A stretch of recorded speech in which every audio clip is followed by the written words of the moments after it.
জীবনের যে কোনো শখ আহ্লাদ পূরণের সুনির্দিষ্ট একটি সময় থাকে।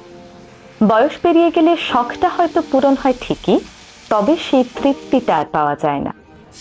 17 বছর বয়সে যে বার্গারটা বিরিয়ানিটা খেতে অমৃতের মতো লাগে, 27 বছর বয়সে এসে সেটা ভালো নাও লাগতে পারে। 18 বছর বয়সে সমবয়সী কারোর সাথে শাড়ি পাঞ্জাবি পরে রিকশায় ঘুরতে যে আনন্দটা লাগে, 28 বছর বয়সে যে একই আনন্দ লাগবে তার কিন্তু কোনো গ্যারান্টি নেই। 19 বছর বয়সে বিশ্ববিদ্যালয়ের সেকেন্ড ইয়ারে বন্ধু বান্ধব সহ বান্দরবান ট্যুর দিলে যে মজা পাওয়া যায়, 29 বছর বয়সে এসে সেই মজাটা নাও পেতে পারেন। একদিন নিজের ছাদে বাগান করব, এই আশায় বসে থেকে যে মানুষটা তার বারান্দার টবে একটি গোলাপের চারা লাগালো না, সেই মানুষটার একদিন হয়তো ছাদ হয় ঠিকই, তবে বাগান করার আর সময় থাকে না।